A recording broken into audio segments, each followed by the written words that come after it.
Bismillahirrahmanirrahim. Assalamualaikum warahmatullahi wabarakatuh. Kita lanjutkan kuliah struktur kayu di eh, kesempatan kedua ya. Di kesempatan pertama kita sudah membahas beberapa sifat fisik, sifat kimiawi, juga anatomi kayu ya. Dan saya ingin memperlihatkan beberapa keindahan kayu dari segi materinya ya. Eh, Kali ini saya ambil dari video-video di YouTube. Kayu kebetulan ini yang membuat adalah konten dari Cina ya, content kreator Cina. Ini keren, gengs. Awalnya tampak seperti potongan pohon biasa, tetapi ternyata ini Yang adalah pohon merah, diterjemahkan. bahan istimewa untuk pembuatan meja. Proses pembuatannya benar-benar mengagumkan.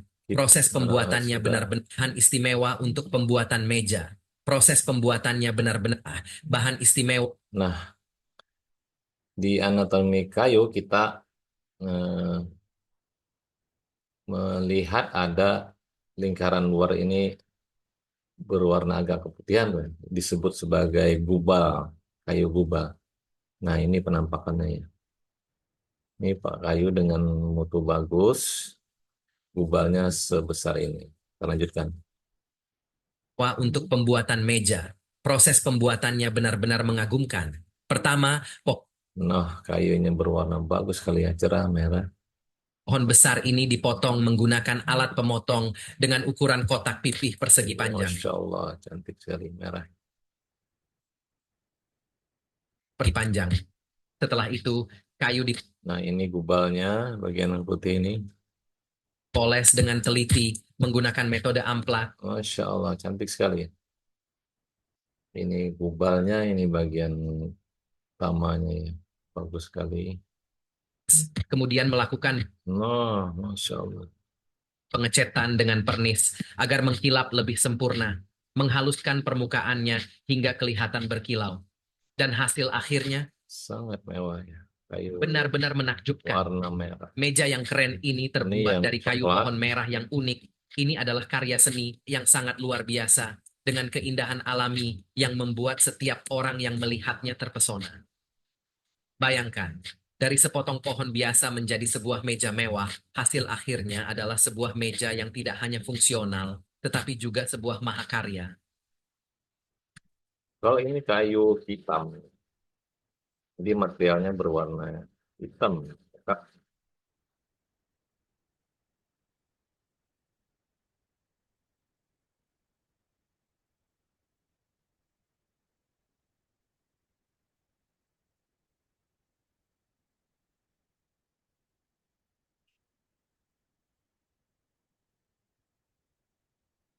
Ini agak lama, saya cepat-cepatin aja.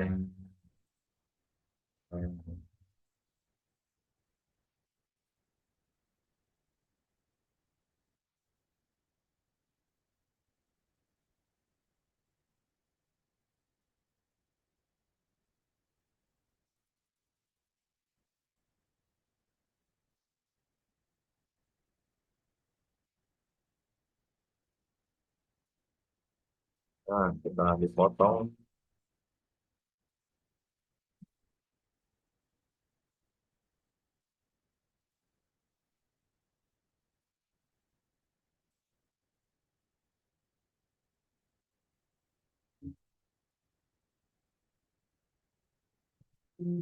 sebelum di finishing ya, dengan pernis seperti tadi, setelah di finish tentu akan jauh lebih bagus. Kawan-kawan sekalian, saya pernah melihat kayu seperti ini. Eh, kita perhatikan ada beberapa bagian yang perlu dicermati. Dan bagian ujungnya tadi. Nah, ini bagian ujungnya. Baik. Dugaan saya ini kayu sebenarnya kayu yang lama. tersimpan di dalam tanah ya. Kemudian hmm, kayu itu sanggup bertahan sampai dia ditemukan. Nah, saya menemukan ini di waktu itu pekerjaan bendungan Batang Alai ya di Desa Labuhan, Kecamatan Batang Alai hmm, Timur kalau nggak salah ya. Pokoknya kotanya waktu itu Birayang. Naik terus ke atas itu ada Desa Labuhan, eh, komunitas Dayak ada di sana. Nah, waktu bendungan akan di apa namanya dibangun di sana, diadakan penggalian. Nah, di dalam tanah ditemukan batang cukup panjang tapi tidak sebesar ini ya. Mungkin diameter 50-an atau lebih sedikit lah. Nah, saya melihat warnanya hitam pekat. Kemudian eh, kayaknya dari serat-seratnya itu adalah ulin. Saya mengenali seratnya tajam, keras. Saya meyakini ulin. Terus kenapa dia menjadi hitam? Ya karena ulin kalau terendam di air, dia akan menjadi berwarna hitam ya. Dan airnya pun di sekitarnya ikut-ikutan menjadi hitam karena getahnya. Getah ulin itu bereaksi dengan air membentuk warna hitam. Dan eh, di dalam air sepertinya ulin kuat. Cuma waktu itu yang saya temukan kayunya tidak utuh.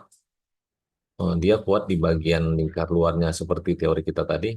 Dan di bagian dalamnya, daerah hati kayu, tepat di tengah-tengah itu, dia sudah membusuk ya, artinya sudah lapuk. Jadi itu kira-kira. Tapi eh, kalau yang kita lihat ini dia utuh ya. Hmm, Mungkin karena usianya lebih tua atau bagaimana kurang tahu. Dan ini warna yang indah untuk dibuat furnitur ya. Eh, Kalau sudah di finishing, saya kira akan menjadi luar biasa. 为了 Kita 得到这 lanjut 个大 ke 木头，我卖掉了60万的大本，换 kayu 回了3辆 selanjutnya 推 ya. 土机和2辆大卡车，然后用10条华子的代价雇了17个小黑，历手家结识了一个老木粉，运出了原始森林，大木头运出了原始。Ini juga kayu merah. Nah, nah, 老木工看到这个大木头，激动的直流口水。没错，这是棵难得的好木头。经过无数次的打磨、抛光、上漆，大木头变成了一张张漂亮的大板桌， mewah 水波 sekali. 纹、虎皮纹、珍珠纹，美轮。Nah, kalau di sini kita lihat ternyata, kalau selama ini kita melihat serat-serat kayu itu seolah lurus di bagian dunia yang lain, didapati kayu itu serat-seratnya tidak lurus ya, bahkan ini serat-seratnya bergelombang. 很美观。隔壁王总馋得直流口水，他说：“这桌子嘎嘎好。” Kita lanjut. Oh, sudah habis nih. Yang ini tidak bisa dibukanya. Baiklah, tidak mengapa tadi eh, sudah saya perlihatkan eh, beberapa kemewahan kayu ya dari segi warna, tekstur dan ya dan ya saya tidak bisa menyebutkan semuanya. Cukup di visual Anda saya pikir kita sependapat bahwa kayu itu sangat indah. Kemudian kita lanjutkan materi teori kemarin ya, yaitu cacat kayu. Cacat kayu yang sering terjadi adalah retak atau cracks mata kayu atau knots dan kemiringan serat atau slope of grain. Retak pada kayu terjadi karena proses penyusutan akibat penurunan kandungan air atau pengeringan. Pada batang kayu yang tipis, retak dapat terjadi lebih besar yang disebut dengan belah atau split. Mata kayu sering terdapat pada batang kayu yang merupakan bekas cabang kayu yang patah. Pada mata kayu ini terjadi pembelokan arah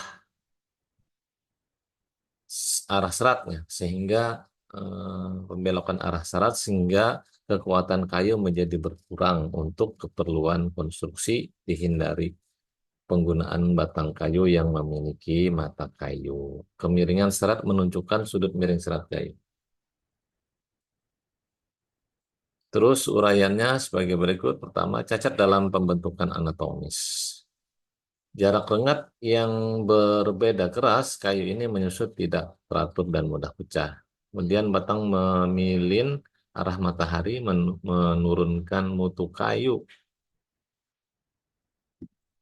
karena menyusut sehingga berubah bentuknya menjadi baling-baling. Mata kayu dibedakan atas mata kayu sehat, mata kayu lepas, dan mata kayu yang rusak. Mata kayu yang lepas atau mata kayu yang busuk mengurangi keindahan kayu dan mempersulit pengerjaan. Contoh cacat kayu dapat dilihat pada gambar sebagai berikut. Kayunya membengkok begini ya, lengkung. Terus ada batang yang lurus dan tanpa cacat, batang yang ideal dan kehendak itu misalnya seperti ini. Terus ada juga batang yang bengkok dan puntir menghasilkan kayu yang sedikit saja ya, dan yang mudah melengkung ini kalau dipotong lurus jadinya cuman ya mungkin satu papan aja ini. Kayunya menguliat kalau bahasa kita ya. Kemudian batang yang kerucut terpancung menurunkan mutu kayu oleh serat-serat yang tidak sejajar, tetapi ini bagus untuk vinil. Selanjutnya batang bercabang menurunkan mutu kayu karena seratnya yang tidak beraturan. Kalau kayunya seperti ini ya.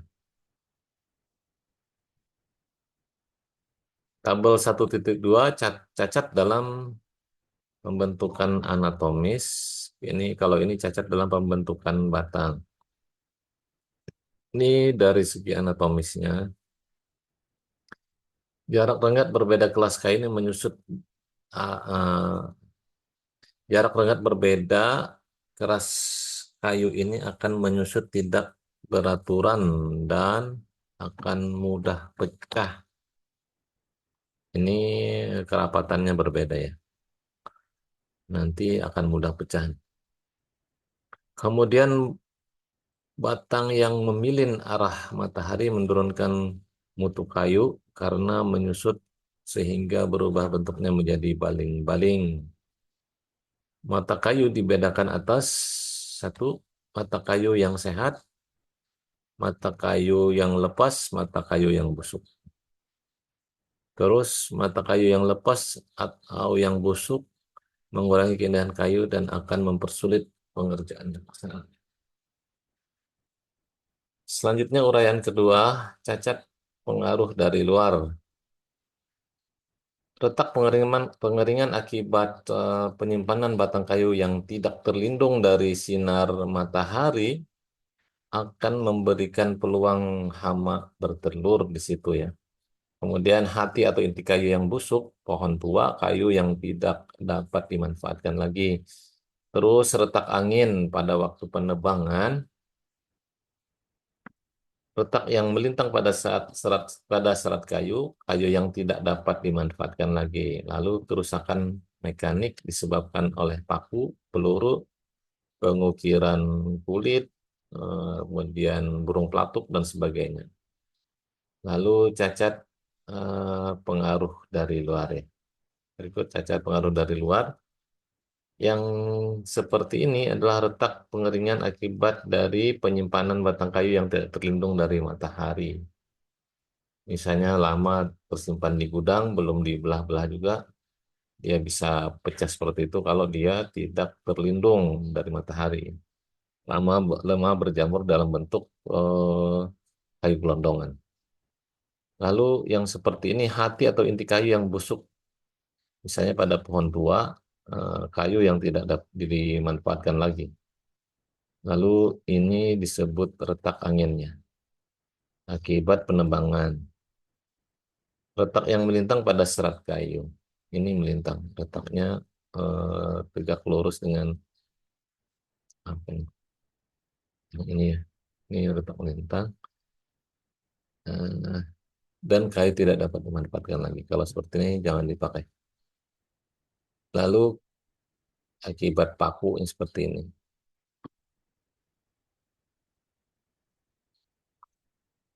Selanjutnya, hmm, sumbu kayu. Batang kayu merupakan benda anisotrop, artinya kekuatan kayu untuk semua arah batang tidak sama. Yang pertama dia arah longitudinal, arah sumbu radial, dan yang terakhir adalah arah sumbu tangensial. Seperti apa itu? Nah, misalnya ini ada penampang kayu bulat seperti ini ya. Kita ambil, eh, kita perbesar di daerah ini jadi seperti ini, sel potongannya. Maka arah radial adalah arah ke sana ya, ini arah ke sana nih. Yang berasal dari pusat lingkaran ini, dari pusat hatinya lah, ke arah ke sini. Pokoknya dia dari menjauhi lah, menjauhi dari pusat kayu. Ini sumbu radial, kemudian sumbu longitudinal ini searah searah dengan sumbu batang ya, arah inti kayu, dan arah tangan sial itu di arah sininya. Yang kalau radial dalam sumbu apa ini? Kalau ini sumbu J ya, jelasnya sumbu J. Ini sumbu X, katakan ini sumbu Z-nya. Nah, di mana? Kalau dalam bulatannya arah potong sini misalnya, atau di sini juga nih, dipotong di gimana ini? Di bagian saya potong misalnya. Nah, di sini misalnya kita memotongnya dalam arah. Nah, ini apakah harus lurus seperti itu? Ya, tidak. Di sini juga iya ya. Nah, arah begini juga iya. Dia tegak lurus terhadap sumbu eh, sumbu inti hati kayu tadi. Kalau mana tadi? Kalau radial itu dari arah sini ya, dari nah ini radial. Ini juga radial. Gitu ya.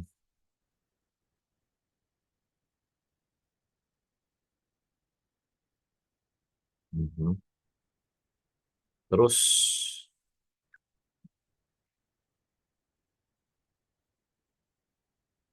pada ketiga sumbu gambar 1.6 tersebut, tegangan dan kekuatan kayu tidak sama. Tegangan sumbu radial dan tangan sial perbedaannya sangat kecil sekali, atau dikatakan hampir sama tegangan sumbu radial nih, dan tangan sial yang tadi ya.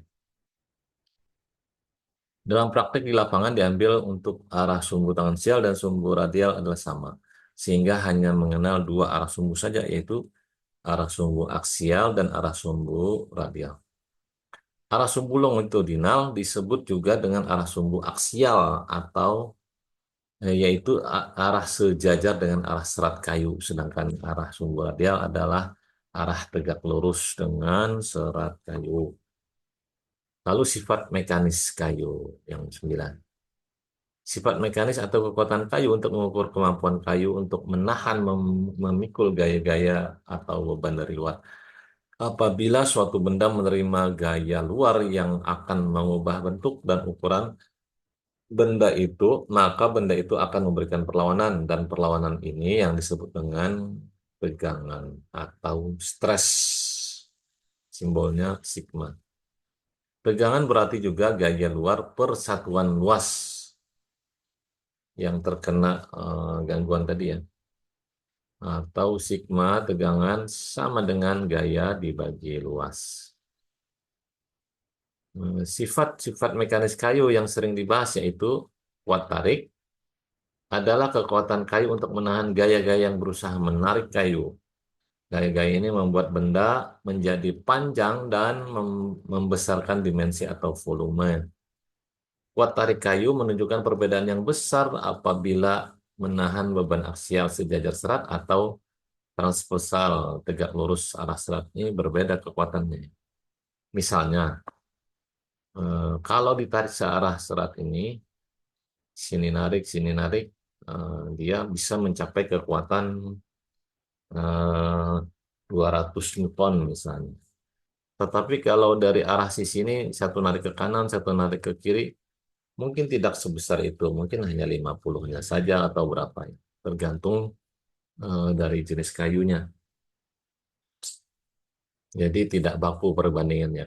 Kalau kayu pertamanya misalnya 200 banding 50, tidak mesti kayu kedua perbandingannya 1:4 seperti itu.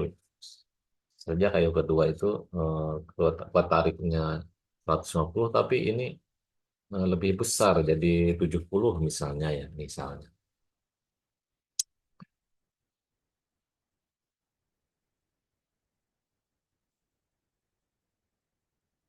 Kuat tarik kayu aksial jauh lebih tinggi daripada transversal. Kuat kayu tarik aksial kayu daerah iklim sedang bervariasi dari 50 sampai 160 Newton per milimeter persegi, sedangkan kuat tarik transversal 1 sampai 7 Newton per milimeter persegi. Kayu tropikal kuat tarik aksial mencapai 300 Newton per milimeter persegi. Kayu tropikal. Kemudian kuat tekan adalah kekuatan kayu untuk menahan muatan atau beban. Gaya ini membuat benda menjadi pendek dan mengecilkan dimensi atau volume. Kuat tekan mencakup kuat tekan sejajar serat dan tegak lurus serat. Kuat tekan sejajar serat 15 kali dari kuat tekan tegak lurus serat dan besarnya antara 25 sampai 95 Newton per milimeter persegi, sedangkan kuat tekan tegak lurus bervariasi antara 1 sampai 200 Newton per milimeter persegi. Kuat tekan kayu kira-kira setengah dari kuat tarik kayu karena struktur kayu, dinding sel tersusun atas molekul-molekul selulosa yang sangat kuat menahan kekuatan tarik aksial, hemiselulose dan selulose serta lignin juga mendukung dalam kekuatan tekan. Kerusakan karena tekanan sejajar serat ya, disebabkan oleh lapisan interseluler, belah atau geser, terlipatnya sel dan pecahnya dinding sel. Sebaliknya, tekan tegak lurus serat menyebabkan perubahan bentuk penampang, melintang sel dan pengurangan besarnya rongga sel. Tekanan tegak lurus serat terjadi pada bantalan rel kereta api, sedangkan tekanan sejajar serat terjadi dalam tiang pendek atau kolom. Nah, ini adalah sketsa bagaimana tekanan itu terjadi. Yang pertama ini sejajar ya, tekanan searah serat kayu, yang ke sana tekanan melintang serat kayu, sana juga melintang serat kayu. Selanjutnya, kuat geser adalah kemampuan kayu untuk menahan gaya-gaya yang membuat suatu bagian kayu tersebut turut bergeser dari bagian lain di dekatnya. Gaya ini menyebabkan satu bagian benda bergeser terhadap bidang yang lain. Gaya geser dapat terjadi pada bidang longitudinal atau bidang transversal. Tegangan geser longitudinal dapat terjadi apabila kayu dibebani gaya lentur. Kekuatan kayu dalam geser aksial berkisar variasi antara 5 sampai 20 Newton per milimeter persegi, sedangkan kuat geser transversal adalah 3 sampai 4 kali lebih besar daripada kuat geser aksial. Tetapi sifat ini tidak begitu penting sebab kayu sudah rusak terlebih dulu sebelum mengalami geser transversal seperti ini. Ini adalah ilustrasi terjadinya geser ya. Nah, misalkan ada sambungan berupa kuncian seperti ini, yang patah di bagian ini misalnya ya. Nanti kalau terjadi kerusakan di bagian ini. Nah, daya tahan inilah yang menyebabkan ini tidak terlepasnya. Itu disebut kuat geser. Kita tandai saja. Nah, misalnya daerah ini kuat, eh, bebannya ya, sama dengan yang ada di sini. Ini ditarik dengan tegangan yang sama antara yang hijau dan yang merah ini, eh, mungkin tidak akan patah bersamaan ya. Dia salah satunya ya patah. Apabila dia lebih kuat, maka yang lemah yang patah. Kita beri tanda putus-putus. Nah, terus kuat lentur. Kuat lentur merupakan kombinasi dari ketiga gaya primer tersebut yang menyebabkan adanya lengkungan pada benda. Akibat bagian atas benda menjadi cekung karena bekerja gaya tekan, di bagian bawah benda cembung karena bekerja gaya tarik. Dan di bagian tengah atau netral, benda mengalami geser karena ada gaya geser.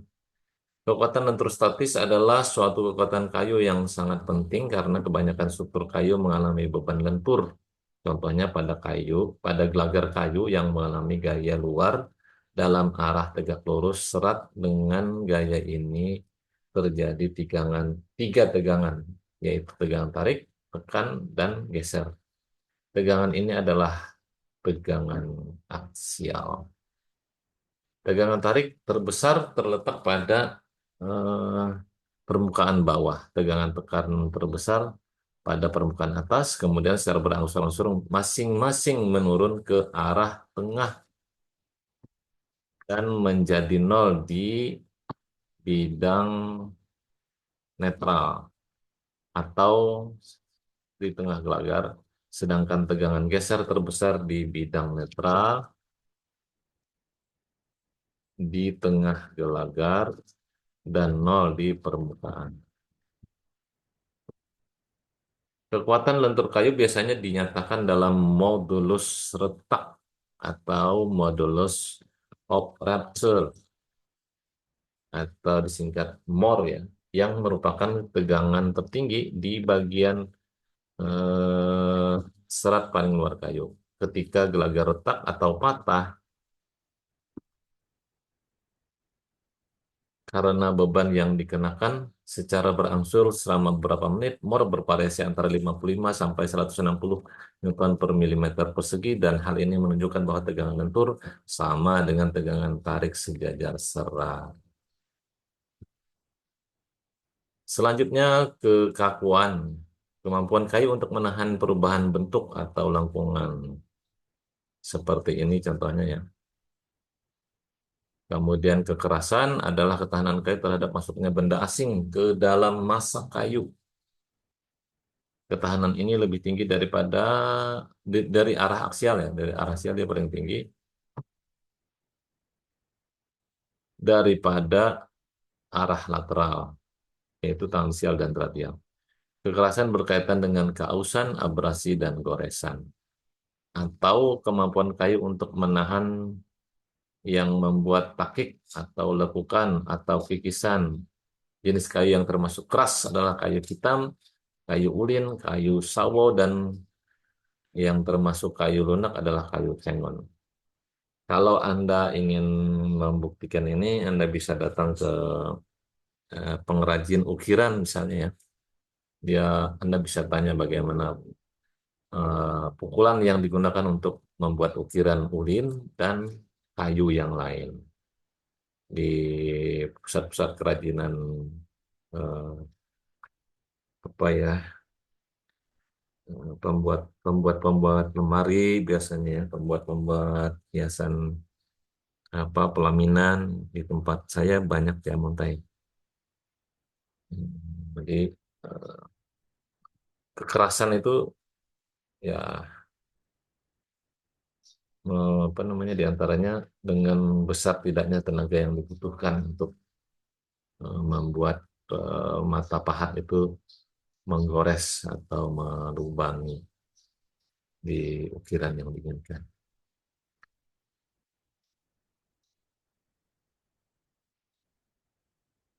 Selanjutnya ada kuat belah ya. Kalau tadi kekerasan, ini kuat belah. Nah, ketahanan kayu terhadap gaya belah adalah kemampuan kayu terhadap gaya luar yang berbentuk baji atau lancip karena strukturnya kayu mempunyai kuat belah yang rendah sejajar seratnya.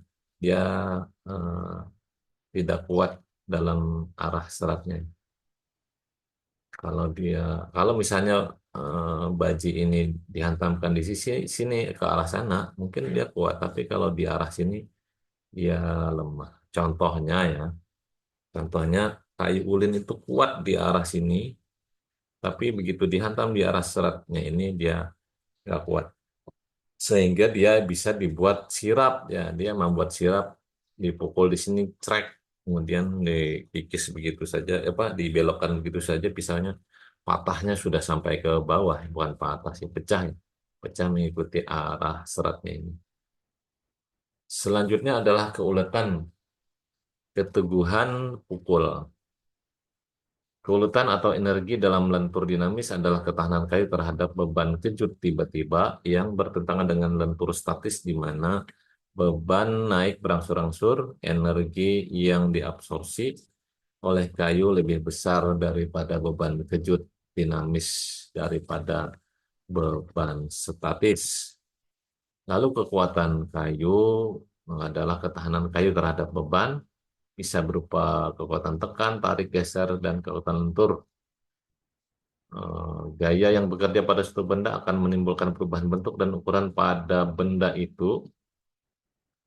Perubahan bentuk ini disebut dengan regangan atau deformasi. Atau strain, meregang. Regangan dinyatakan dalam deformasi persatuan luas.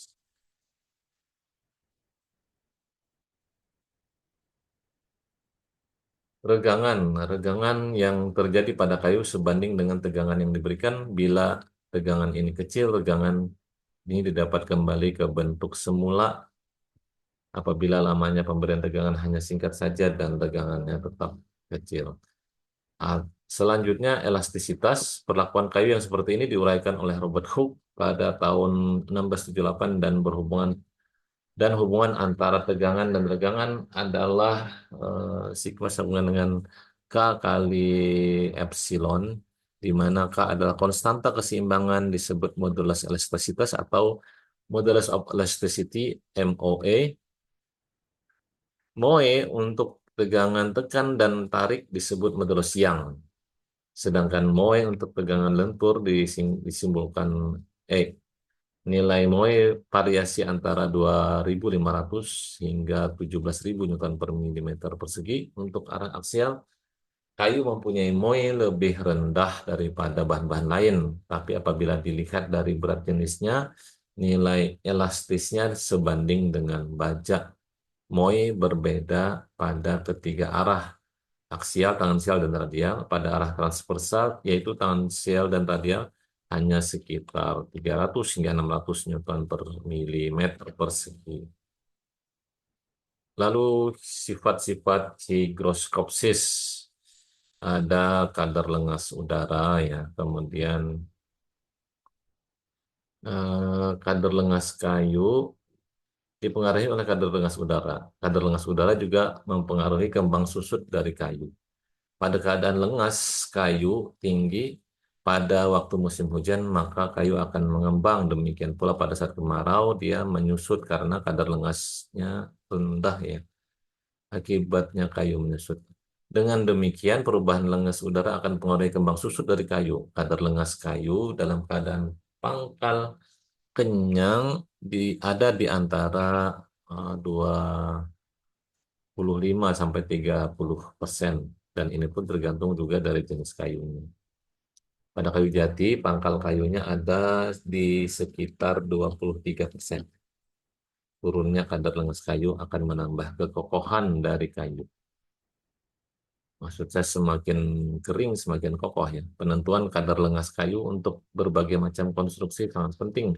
Misalnya untuk konstruksi-konstruksi yang selalu basah, kadar lengas kayu tinggi, sedang untuk konstruksi kuda-kuda dan konstruksi kebutuhan perumahan membutuhkan kadar lengas yang rendah saja karena kayunya udah kuat. Nah, ini adalah animasi atau ilustrasi daerah serat-serat kayu di mana yang terisi air dan kalau dia kosong. Kemudian sifat higroskopsis yang kedua adalah kembang susut. Kayu akan mengembang bila kadar lengas kayu naik dan menyusut bila dia menurun. Saya percepat saja ya.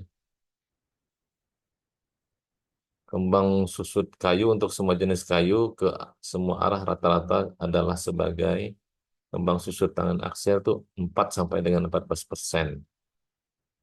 Sedangkan arah radial 2 sampai 8%. Arah aksial 0 sampai 0,2% dan arah volumetrik 7 sampai 21%. Pengaruh faktor yang mempengaruhi kayu yaitu kadar air, kemudian kadar lengas kayu, kerapatan kayu atau berat jenis kayu tadi ya, suhu, kemudian perilaku anisotropik, sorry. Kemudian ini tadi sudah dijelaskan atasnya. Lama pemberian beban pada kayu, lamanya beban berapa sih? Kalau bebannya sebentar, walaupun besar mungkin tidak menimbulkan kerusakan, tetapi kalau lama kelamaan bisa saja menjadi patah kemudian. Eh, Deformasi yang terjadi ada deformasi elastis dan ada yang plastis ya.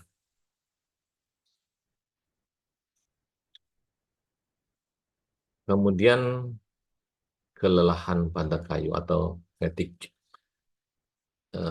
Kelelahan adalah pengaruh beban yang berulang-ulang dengan jumlah siklus yang besar pada suatu bahan. Kemampuan kayu untuk menahan beban yang berulang-ulang bersiklus pendek tanpa mengalami kerusakan disebut ketahanan terhadap lelah atau fatigue resistant yang tergantung dari lamanya waktu pembebanan pada bahan.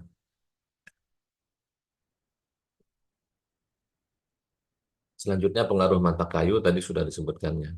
Kemudian sifat menekuk dari batang tertekan.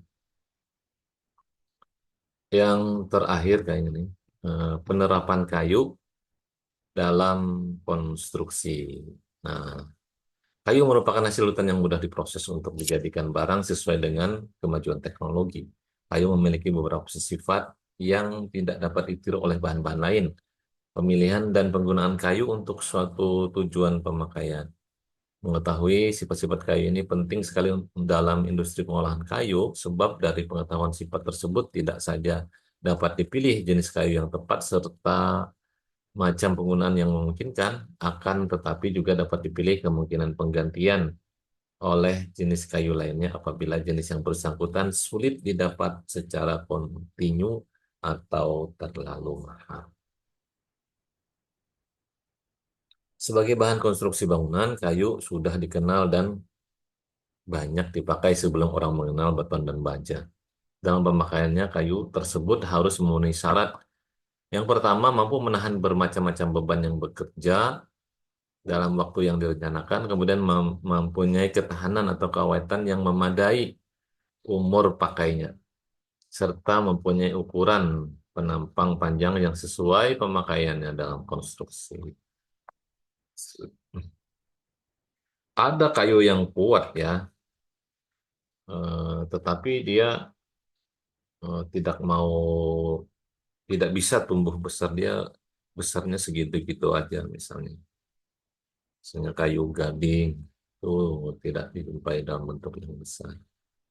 Kayu kelapa itu, kelapa itu mau kelapa umur berapa saja, ya maksimal dia punya diameter antara berapa? Antara 25, paling besar mungkin sampai 40 senti lah. Lebihnya tidak. Tidak ada kayu kelapa yang sampai misalnya diameternya 50 senti atau 1 meter. Salah satu kendala yang ada pada pemakaian kayu hutan tanaman atau hutan paket adalah ukuran dan mutu kayu yang dihasilkan sangat bervariasi, sehingga pemakai seringkali merasa kesulitan dalam memilih jenis dan ukuran yang akan dipakai. Oleh karena itu, perlu adanya upaya lain, yaitu pemasyarakatan atau pengenalan jenis ukuran kayu yang dihasilkan dari hutan rakyat tersebut. Kegunaan kayu untuk bahan bangunan dibedakan sebagai berikut: kayu non-struktural yang untuk memikul beban ya, dan non-struktural tidak memikul beban. Misalnya tadi untuk papan dinding ya, dinding room. Baik untuk tujuan struktural maupun non-struktural diperlukan dukungan data teknis, di antaranya sifat mekanis. Oh, sifat mekanis ada beberapa konten yang berhubungan dengan macam penggunaannya, antara lain sebagai bahan bangunan. Misalnya untuk tiang diperlukan data keteguhan tekan sejajar serat. Untuk kuda-kuda diperlukan data keteguhan lentur statik, keteguhan tekan sejajar serat, dan keteguhan geser. Kayu digunakan sebagai tiang dalam bangunan tempat tinggal. Kayu juga digunakan sebagai pondasi untuk gazebo. Biasanya jenis kayu yang digunakan adalah kayu kelapa. Nah, ini nih misalnya.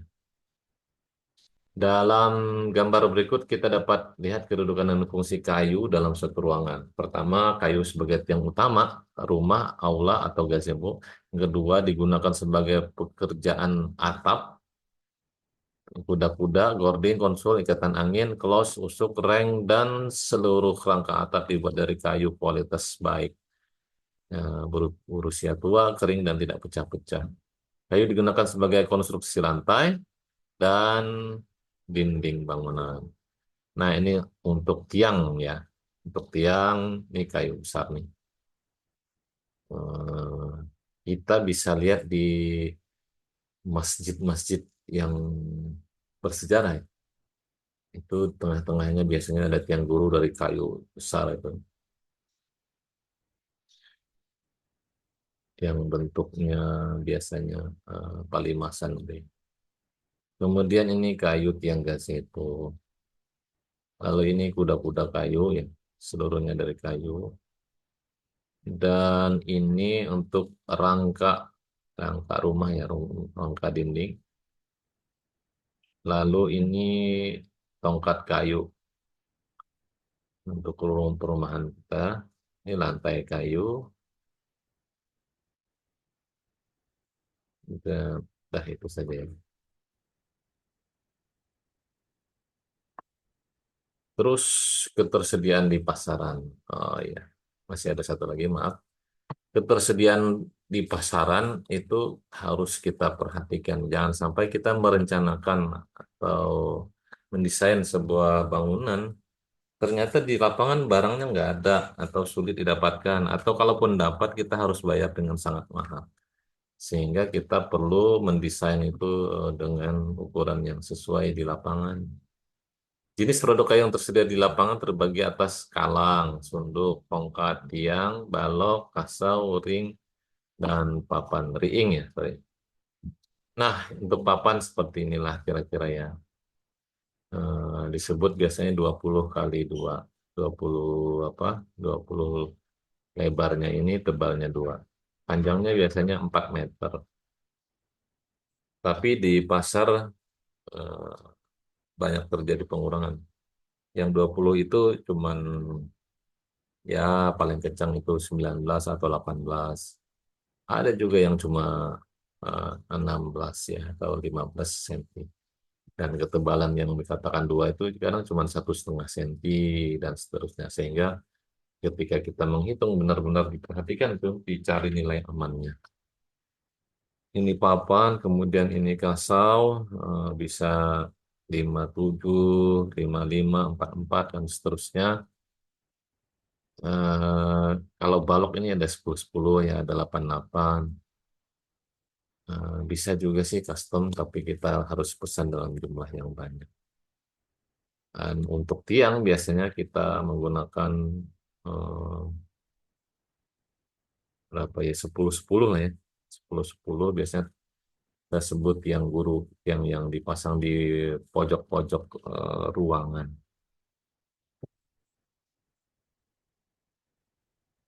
Demikian untuk pertemuan kita kali ini, dan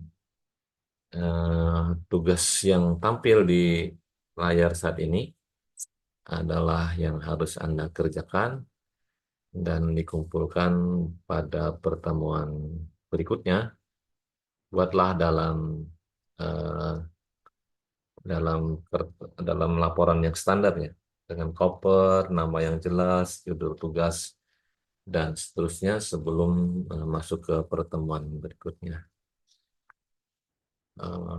Terima kasih kawan-kawan sekalian. Mudah-mudahan ada manfaatnya. Ada kalau kekurangan, saya mohon maaf. Subhanakallahumma rabbana wa bihamdika asyhadu an la ilaha illa anta astaghfiruka wa atubu ilaik. Billahi taufiq wal hidayah. Wassalamualaikum warahmatullahi wabarakatuh.